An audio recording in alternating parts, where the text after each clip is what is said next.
Estamos en Edificada en Cristo, con la serie de Esther. En el episodio anterior vimos cómo se está librando una batalla espiritual, y lo estamos evidenciando en esta historia de Amán y los judíos durante el reinado de Asuero. Recuerda que no importa la malicia que surja en este mundo o en tu mundo, en tu trabajo, en tu casa, en tu escuela. Recuerda que no importa el mal que sea, contra Dios, contra su pueblo, contra ti, puedes estar segura de que no solo Dios lo sabe antes de que suceda, sino que Él ya tiene listos los instrumentos que anularán esa maldad a su manera y a su tiempo. Pregúntate entonces, como sierva de Dios, ¿para qué propósito me ha colocado Dios aquí, en este lugar y en este tiempo? Puede que Dios te tenga en un salón de clases con profesores que no conocen a Dios, o en un trabajo con colegas profanos, o en un hogar con un esposo sin Dios. Pregúntate, ¿cuál es el propósito de Dios? ¿Por qué Dios me ha colocado en este lugar, en esta puerta, en este palacio, en estas circunstancias, en este tiempo? Continuando con la historia. En este momento, la ciudad de Susa estaba turbada. Eran acontecimientos terroríficos.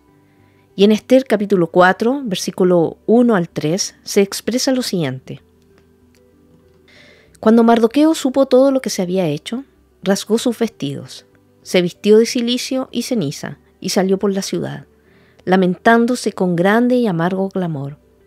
Y llegó hasta la puerta del rey, porque nadie podía entrar por la puerta del rey vestido de cilicio. En cada una de las provincias y en todo lugar donde llegaba la orden del rey y su decreto, había entre los judíos gran duelo y ayuno, llanto y lamento. Muchos se acostaban sobre cilicio y ceniza. Aquí está Mardoqueo, el judío, quien se aflige por este edicto tan pronto se entera del mismo. ¿Por qué? Bueno, seguro él estará pensando, es mi culpa, porque yo no me incliné ante Amán. Así que decide seguir adelante y en un lugar público, no solo está en casa lamentándose de esto, está en un lugar público, vestido de cilicio y ceniza, lo hace en público, en medio de la ciudad, con un gran y amargo clamor, cilicio y ceniza. Mardoqueo no puede ver qué es lo que Dios tiene entre manos. Él no puede ver lo que Dios tiene planificado. Nosotras tampoco, cuando estamos en medio de la circunstancia, cuando estás afligida y en duelo.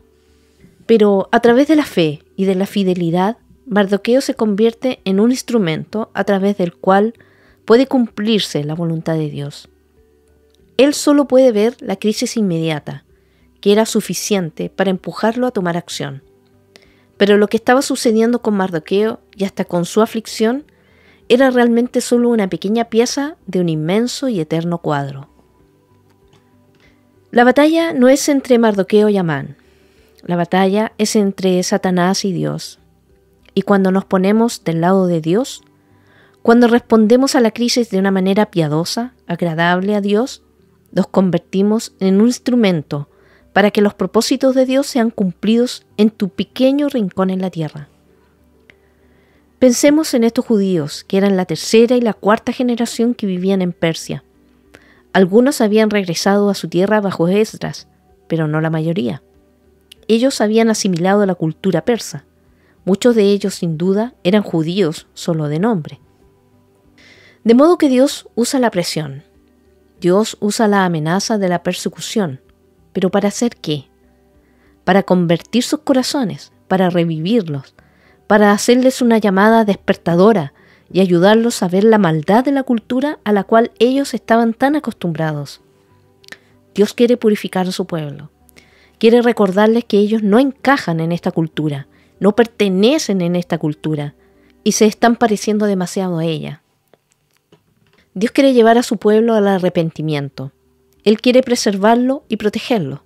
Así que usa un rey malvado y un decreto malvado y una situación desesperada, una crisis, para llamar la atención y los corazones de su pueblo para humillarlo.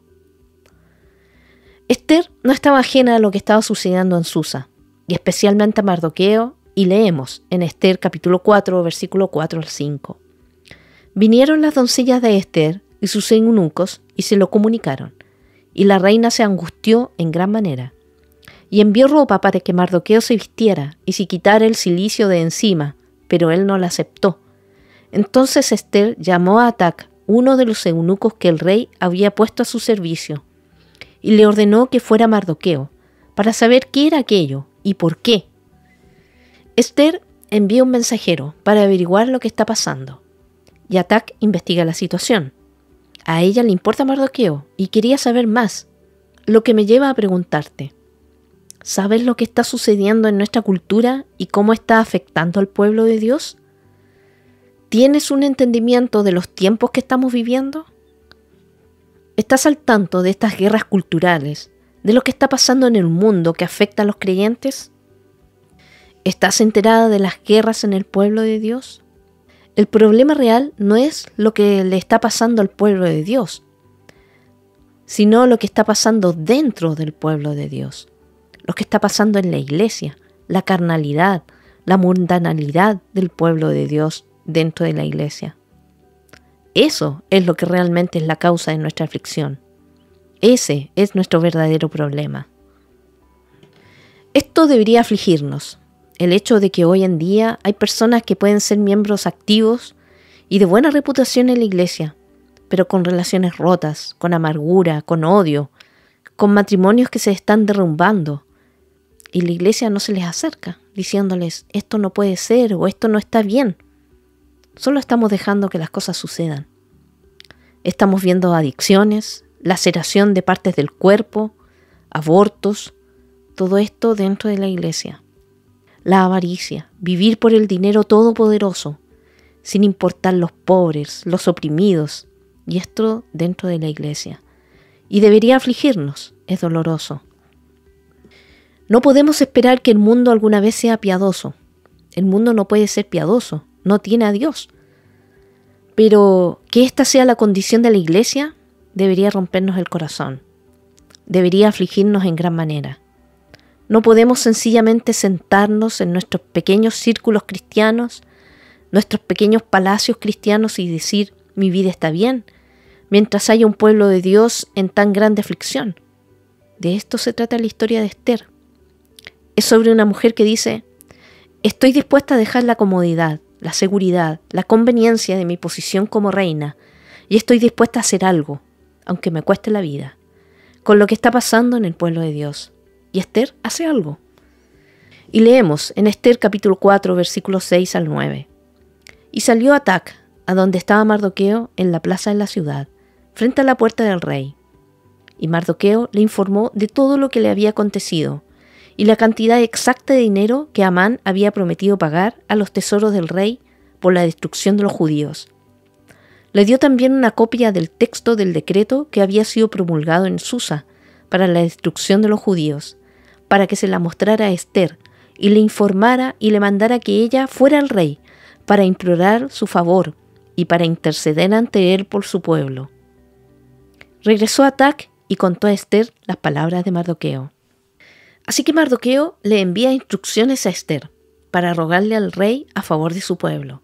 Y seguimos leyendo en el capítulo 4, versículos 10 al 12. Entonces Ester habló a Atac y le ordenó que respondiera a Mardoqueo. Todos los siervos del rey y el pueblo de las provincias del rey saben que para cualquier hombre o mujer que vaya al rey en el atrio interior, sin ser llamado, él tiene una sola ley, que se le dé muerte, a menos que el rey le extienda el cetro de oro para que viva. Y yo no he sido llamada para ir al rey por estos 30 días. Y contaron a Mardoqueo las palabras de Ester. La primera reacción de Ester es, no hay nada que yo pueda hacer, mis manos están atadas. Ella sabe que está casada con un hombre violento, él es impredecible, es un hombre iracundo, es propenso a tener ataques de ira. Ella se siente impotente, humanamente hablando. Lo que le han pedido que haga es imposible. No solo es contra la ley, sencillamente no funcionará. Parece interesante que por primera vez Ester, que siempre ha hallado el favor de todos, ahora está en un lugar que no tiene el favor del rey. Hace un mes que él no la ha mandado a llamar. Saben, humanamente hablando, el tiempo no podía ser peor. Pero Dios está a cargo. Dios conoce los tiempos. Dios está a cargo. Dios ha orquestado el tiempo. Esta es otra evidencia de la mano y el poder de Dios en acción. El hecho de que el momento escogido sea tan absolutamente malo, pero es evidencia de que Dios ha estado orquestándolo, porque la gracia de Dios siempre brilla a su máxima potencia cuando el telón de fondo es el más oscuro. Y seguimos leyendo en el capítulo 4, versículos 13 y 14. Entonces Mardoqueo les dijo que respondieran a Ester: no pienses que estando en el palacio del rey, solo tú escaparás entre todos los judíos, porque si permaneces callada en este tiempo, alivio y liberación vendrán de otro lugar para los judíos, pero tú y la casa de tu padre perecerán. Y quién sabe si para una ocasión como esta tú habrás llegado a ser reina. Él le dijo: no pienses que escaparás de la casa del rey más rápidamente que cualquier otro judío. Mardoqueo le recuerda a Ester que ella también es judía, y que si el pueblo judío perece, ella también perecerá, que su vida está en peligro, vaya o no vaya el rey. Dios no me necesita para llevar a cabo sus propósitos en este mundo. Dios no te necesita. Él puede llevar a cabo sus planes con o sin nosotras. No somos indispensables. Si desperdiciamos las oportunidades que Dios nos da, Él lo hará sin nosotras. Su voluntad será hecha en este mundo así como en el cielo. Podemos mirar atrás y ver las oportunidades que desperdiciamos al no involucrarnos en la obra de hacer avanzar el reino de Cristo en este mundo. Quizás tuvimos oportunidad de compartir sobre Cristo con un amigo en particular, pero nunca lo hicimos antes de que Él partiera a una eternidad sin Cristo. Nos quedamos en silencio. Tuvimos la oportunidad de entrenar a nuestros hijos en los caminos de Dios, pero estábamos muy consumidas con deportes, clases de música, tareas, y ahora han crecido y no tienen un corazón para Dios, ni hambre de Dios. Porque si permaneces callada en este tiempo, qué frase para meditar, me hace pensar en muchas de las cosas que están ocurriendo hoy día en la iglesia, donde es más fácil permanecer callada. No queremos provocar una ola, no queremos sacudir el bote, no queremos hacer sentir mal a nadie, entre comillas, ni menos provocar un conflicto, entonces callamos la verdad de Dios. Hay tantos temas en los que no debemos quedarnos calladas. El tema de las mujeres irrespetando a sus maridos, relaciones rotas, de amargura, enojo, ira. No podemos permanecer en silencio cuando tenemos amigos que están viviendo en el dolor de la amargura. No podemos quedarnos calladas en esta época tan permisiva ante la sexualidad con nuestros jóvenes y los cristianos en nuestras iglesias, que no entienden qué tiene de malo el tener relaciones fuera del matrimonio. No podemos quedarnos calladas. Dios no te está pidiendo que hables sobre cada cosa o que seas una metida, pero sí nos está pidiendo que reconozcamos cuando Él nos ha puesto en una posición en la que podemos hacer una diferencia y donde podemos hacer algo al respecto, aun cuando parezca imposible, aun cuando no parezca prudente. Madres, ustedes no pueden quedarse calladas. Dios no les está pidiendo que sean unas amargadas. Él no les está pidiendo que sean Dios en la vida de sus hijos, sino que representen la verdad para sus hijos, para sus amigos y en nuestra cultura. Piensa sobre lo que Dios te ha dado, los privilegios, las bendiciones, la salvación, mientras 1 billón de personas o más en este planeta ni siquiera ha escuchado el nombre de Jesús. Ha sido en la providencia de Dios que tú escuchaste el Evangelio, que pusiste tu fe en Cristo, que tienes conocimiento de la palabra de Dios. Las habilidades que tienes, las influencias que tienes, los recursos materiales que tienes, todos son regalos en su providencia. Dios te entregó esas experiencias, esas oportunidades, esas bendiciones, para que como administradora les sirvas a Él y las uses para hacer avanzar su reino en la tierra. Disfrutamos todas esas bendiciones, no solo para nuestra felicidad, no son para nuestra satisfacción, no son en primer lugar para nuestro placer, son para la gloria de Dios en un tiempo como este. El hogar en que naciste, las oportunidades que has tenido, la cultura en la que vives, la época en la que vives, todo está de acuerdo con la providencia de Dios y es para los propósitos de Dios y de su reino. Es sorprendente cómo la providencia de Dios está por encima de las pérdidas y de los fracasos causados por nuestros pecados. Y con esto no quiero minimizar el pecado en ninguna manera. Solo estoy diciendo, ¿dónde estaríamos si Dios no redimiera nuestros desafortunados e inútiles enredos? Eso es lo que somos separadas de Cristo. Dios te ha puesto aquí con un propósito, no solo para llenar espacio o para desperdiciar tu vida. ¿Quién sabe lo que tú puedes hacer? Dios escoge y usa los donadies. Él los llena de su gracia y su poder, y Él los usa en formas poderosas. Un joven pastor se convierte en el salmista, rey de Israel, y a través de él viene el Mesías. Una viuda moabita pasa a ser parte de la genealogía del Salvador. Una prostituta redimida llega a ser un instrumento clave para los hijos de Israel durante la conquista de la ciudad de Jericó. Una joven huérfana en una tierra extraña llega a ser la reina que salva la vida de millones de judíos. Una adolescente virgen da a luz al Salvador del mundo. ¿Quién lo hubiera pensado? ¿Quién lo hubiera planeado? ¿Quién sino Dios? ¿Quién sabe si tú has venido al reino para un tiempo como este? Esther, esta joven sin medios, sin experiencia, toma una resolución. Y leemos en Esther capítulo 4, versículos 16 y 17. Ve, reúne a todos los judíos que se encuentran en Susa y ayunen por mí. No coman ni beban por 3 días, ni de noche ni de día.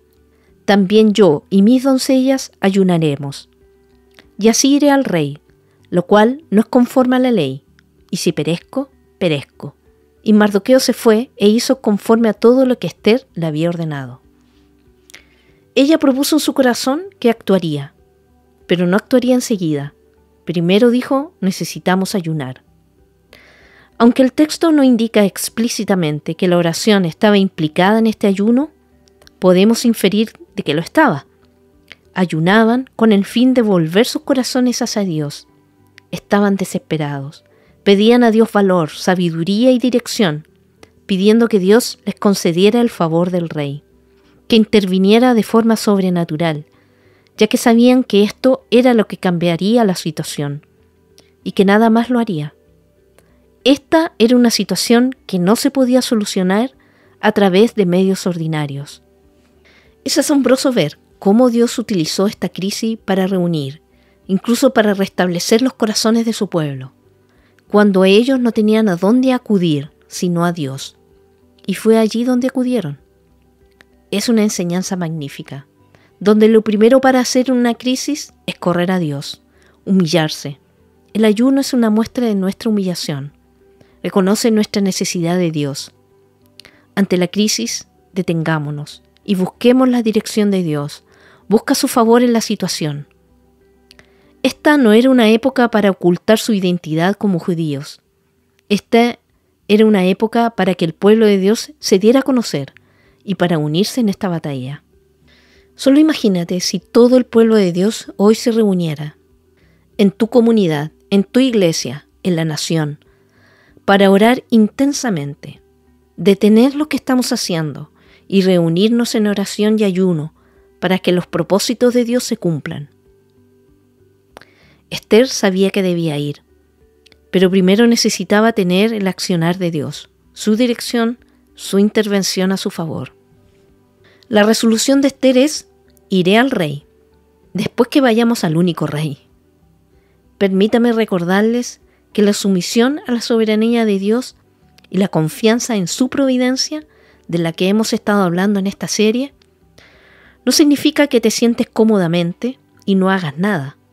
Hay un tiempo para callar, pero también hay un tiempo de hablar. Y Esther sabía que este era el tiempo de hablar, no de callar. Tú no sabes por qué Dios está haciendo lo que está haciendo, pero Dios sí lo sabe. Por tanto, busca evidencia de la providencia de Dios a tu alrededor. Confía en que Él está trabajando, planeando, preparando, orquestando, tejiendo un plan. y que tú eres parte en esta historia. Síguenos en el siguiente episodio de la serie Esther, para ser edificada en Cristo.